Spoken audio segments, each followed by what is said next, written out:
안녕하세요. 조용히 회사 다니는 사람입니다. 네, 오늘은 2025년 11월 8일 토요일이고요. 제 S&P 500 투자일지 영상 만드는 날입니다. 제 썸네일에서도 보여드렸다시피 S&P 500 하락했죠. 하지만 제 계좌 수익률 그리고 제 목표 달성률은 0.3% 정도 상승을 했습니다. 그 이유를 말씀드리면서 제가 앞으로 어떤 투자 이어갈지 또 그런 것도 정리를 해볼 거고요. 보면은 S&P 500 이제 VOO 차트를 캡처해 왔는데요. 구글에서 마이너스 2% 정도 하락을 했고요. 반면에 달러는 1,456원 정도죠. 1.8% 상승을 했습니다. 그래서 원화로 S&P 500 지수를 이제 표시를 하게 되는 타이거 미국 S&P 500 연금저축 계좌에서 저는 이걸 모아가고 있는데요. 이건 한 주 동안 그래서 S&P 500과 환율을 다 반영했더니 0.1% 그리고 상승으로 마감이 됐죠. 0.1% 상승은 뭐 상승이라고 하기 그렇고 하여튼 하락하진 않았다. 왜냐면 달러가 S&P 하락한 거를 보완해 줬기 때문에 그런 거죠. 주가가 왜 떨어졌는지를 좀 재미나이한테 요약을 해달라고 했고요. 제가 이 주가가 떨어진 이유 뭐 이런 거 알아봤자 제 투자에 영향이 없기 때문에 간단하게 재미나이를 돈 주고 이제 좀 쓰고 있습니다. 한 달에 25,000원 내서 쓰고 있기 때문에 이렇게 자료 요약을 시키면 사실에 근거해서 좀 더 정확성 높게 알려주거든요.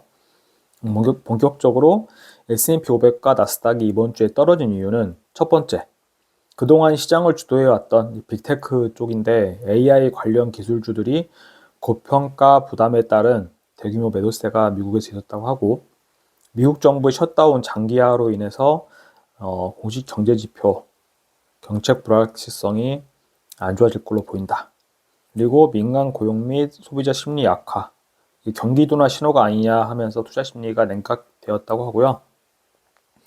특히나 이런 기술주들, AI 관련 기술주들이 많이 포함되어 있는 나스닥이 더 많이 빠졌습니다. 4% 정도 빠졌고요. 나스닥은 기술주 중심으로 움직이기 때문에 주가가 오를 때는 더 세게 올랐습니다. 여기 나스닥 보면은 비중이 큰 게 엔비디아, 마이크로소프트, 애플, 아마존, 구글, 매그니피센트, 세븐 이런 대형 기술주들로 이제 구성이 많이 되어 있고, 이번 주 상황은 AI 거품, 역시나 그 우려 때문에 높은 밸류에이션이 부담스러워서 하락을 했다. 직접적인 영향을 보면은 투자자들이 이익 실현을 하기 위해서 가장 많이 올랐던 AI랑 기술주를 집중적으로 매도를 했다. AMD 팔란티어들이 2에서 4% 이상 급락을 했다. 이렇게 말을 하고요. 제가 나스닥에 투자하지 않는 이유 댓글로 물어보시는 분들이 있습니다. QQQQ가 수익률이 좋은데 왜 나스닥 하지 않고 S&P 500만 고집하느냐 말씀하시는데요. S&P 500도 물론 하락했습니다. 마이너스 2% 정도. 근데 분산되어 있기 때문입니다. 500개 우량 기업으로 구성되어 있고, 여기에는 기술주를 포함하고 AI 기술주, 그리고 헬스케어, 금융, 에너지, 산업재 등 11개 섹터로 분산되어 있습니다. 그리고 역시나 뭐 기술주가 비중이 크기 때문에 또 상승할 때는 같이 상승을 하고요. 근데 기술주가 하락할 때 뭐 비중이 크니까 S&P 500도 하락은 하긴 하지만 다른 섹터가 포함되어 있죠. 헬스케어, 금융. 그래서 기술주만큼 하락하지 않았기 때문에 나스닥보다는 좀 덜 떨어졌다. 이거죠. 요약하자면은 이겁니다. 빅테크들이 높은 수익률을 주는 것은 맞는데 조정이 왔을 때 그 폭이 더 깊다는 겁니다. 제 투자의 목표는 오랫동안 제 VO와 VXUS, BND를 보유하면서 복리 마법을 누리는 거지, 단기간에 높은 수익을 내기 위해서 내 멘탈이 감당할 수 없는 그런 변동폭을 가져가려는 투자는 아닙니다. 즉 이제 앞서 말씀드린 것들 차트로 보면은 VXUS가 0.87%, 그러니까 미국을 제외한 나머지 국가들의 주식은 1%가 안 되게 하락을 했고, VO는 2.16%, QQQQ는 4%. 이거 QQQQ의 3배 레버리지인 TQQQ를 보면은 거의 3배 되죠. 11.95% 이렇게 하락을 했습니다. 물론 상승할 때는 3배로 엄청 세게 오르고, QQQ가 요즘 같이 기술주가 선도하는 시장에서는 QQQ가 가장 세게 오르는 것도 맞습니다. 하지만 저는 하락장에서 내가 얼마나 잘 버틸 수 있느냐가 장기 투자 성공의 핵심이라고 생각을 해서 이 QQQQ와 TQQQ 이런 거를 제외한 VO, VXUS 그리고 채권인 BND에 투자하고 있습니다. 저는 하락을 대하는 저의 자세에 대해서 설명을 해보고 싶은데 사실 차트를 보는 거는 이제 저처럼 장기 투자를 하겠다는 사람들, 지수 추종 투자를 하겠다는 사람들은 거의 이용하지 않는 방법입니다. 차트를 보고 해봤자 다 후행성이라서 맞지가 않고 오히려 노이즈가 있어서 심리적으로 흔들리게만 만들기 때문이죠. 근데 저는 가끔 참고 용도로 봅니다. 주봉 차트를 보고요. 일봉이 아니고 매주 하나씩 봉이 생기는 주봉 차트를 봅니다. 설정한 거 보면은 주봉이고요. 보조지표는 제가 익숙한 것들 중에서 그리고 제미나이와 챗GPT를 통해서 조합했을 때 그래도 신뢰도가 높다라고 하는 것들 볼린저 밴드, RSI 그리고 52주 이평선 이렇게 세 개를 봅니다. 겹쳐서 간단히 차트를 보면은 지금 현재 주가는 볼린저 밴드 상단에 이렇게 모여 있죠. 다 있기 때문에 고점이다. RSI도 제가 한 60이 넘으면 고점이라고 보는데 60을 계속 넘고 있죠. 근데 이 차트가 이 지수 투자에서 의미가 없는 게 S&P 500에 해당하는 것들은 계속 고가 행진입니다. 네, 계속 RSI가 60 이상 높은 구간에 머무르고 있고 볼린저 밴드 상단을 타고 이렇게 오릅니다. 조정이 와도 깊게 오지 않죠. 그렇기 때문에 이걸 보고 내가 저점을 기다려서 매수를 하겠다. 뭐 이런 순간들 찾겠다. 불가능에 가깝다라고 보고요.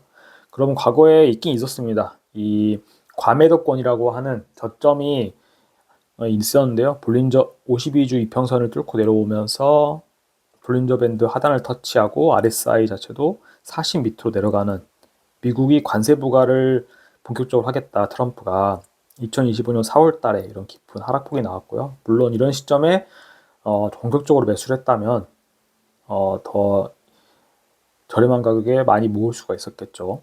이게 뭐 지나서 한 이야기이기 때문에 뭐 쓸모없는 이야기고요. 그리고 또 그 전에 볼린저 밴드 하단과 RSI 40 미만을 달성한 터치한 시점을 보면은 2023년 10월쯤에 미국채 금리가 급등했을 때, 5% 돌파했을 때 한번 코로나가 끝나고 금리 인상을 시작하겠다, 인플레이션이 잡히지 않는다, 이런 시점에도 볼린저 밴드 하단을 터치하고 22년도죠. RSI도 바닥을 치던 시절이 있었습니다.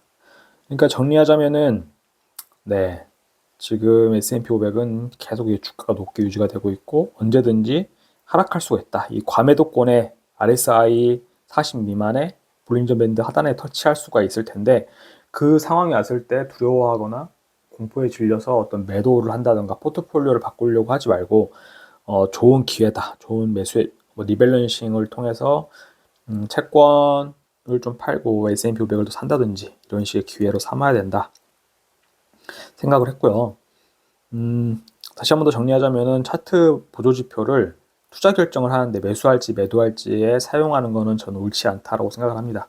과거에는 이런 보조지표에 집착을 해가지고 어떤 특별한 해법을 찾으려고 연구를 했었는데 결론은 완벽한 그런 타이밍은 찾을 수 없다, 보조지표로. 이게 저의 결론이었고요.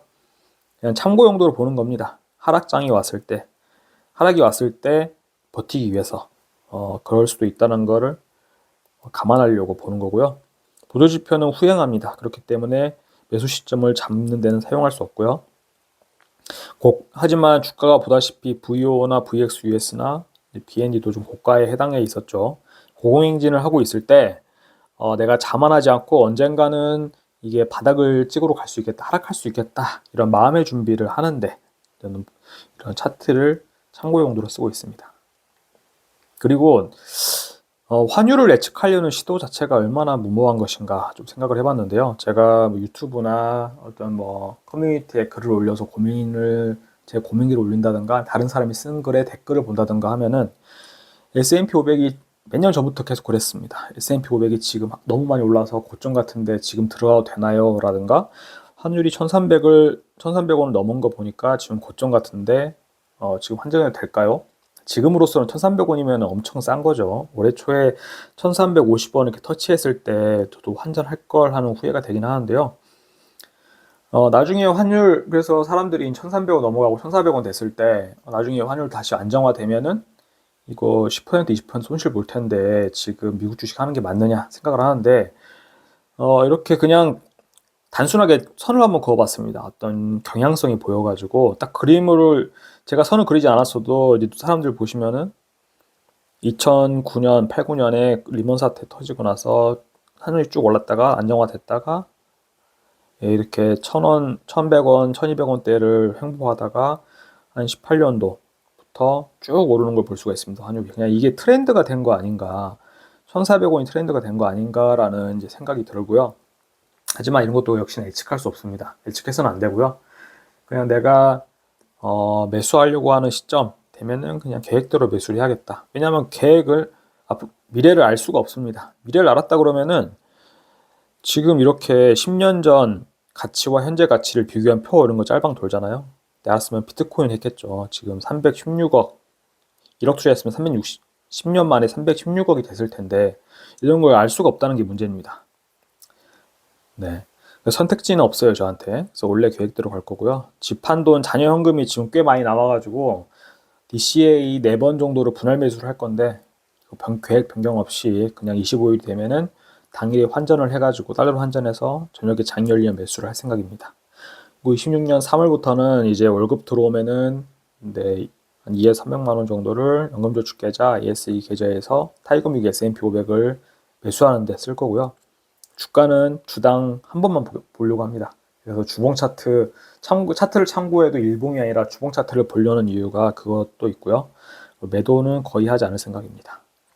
투자 현황 보여드려야죠. 저는 다시 한번 설명드리자면 제 목표의 포트폴리오 비중은 VO의 56%, VXUS의 24%, BND 20% 투자를 할 거고요. Stay the course라고 하는 존복을 뱅가드 창업자가 격언으로 했던 말이 있죠. 시장에 계속 머물러라. 시장에 계속 머무르기 위해서 미국 ETF이면서 전 세계에 투자하는 그런 거에 전재산을 놓고 있습니다. 현재는 조금 섞여 있는데 정리가 되고 나면은 이런 앞서 말씀드린 대로 56%, 23, 24%, 20%의 이제 비중이 될 거고 백테스팅을 해봤을 때 연평균 10% 초반 정도의 수익률을 예상하고 있습니다. 그리고 저의 그 주간 단위로 평가금 수익금이 변동되는 거를 좀 기록하고 있는데 이건 좀 제가 가져오면서 잘못된 게 들어가 있는데 이 10월 마지막 주에는 진짜 정산 다시 잘 해가지고 2천만 원 가까이 수익금이 확 늘어났는데 그 다음부터는 주당 140만 원, 130만 원 정도 이렇게 평가금이 증가를 하고 있었습니다. 지금 이번 주도 S&P 500 하락했는데 달러 환율이 또 올라줘가지고 결과적으로는 손실을 보지 않는 상태가 되었다 말씀을 드리고요. 그리고 제 경제적 자유 달성 목표, 이거는 110주 동안 이 100% 상태, 지금 62.5%인데 100번 이상 달성을 하면은 저는 퇴사를 할 생각입니다. 근데 지금 아직도 100%까지 가지도 못했고 100% 달성을 해도 110주 동안 100번 이상 100%를 깨지 않고 유지를 해야 되기 때문에 앞으로 빨라야 3년, 4년 정도가 돼야 이 자격이 도달할 것 같습니다. 그 사이에 이제 블랙스완이 생겨서 예상치 못하게 하락을 하고 100%가 깨지고 이러면은 저도 지지부진하게 끌다가 50살, 60살 정년 때까지 회사를 다녀야 될 수도 있을 것 같습니다. 근데 하여튼 지금의 저의 계획은 이렇다 말씀을 드리고요. 제가 유튜브를 그래서 맨날 영양가 없는 소리 하는 것 같은데 왜 하느냐? 저 자신을 위해서 합니다. 제가 경제적 자유를 달성해 나가는 만 60세 회사 정년퇴직하기 전까지 그런 과정들을 기록하기 위한 거고 이 영상의 템플릿은 내용이 많이 반복되고 자기 복제가 되는 경향이 있을 텐데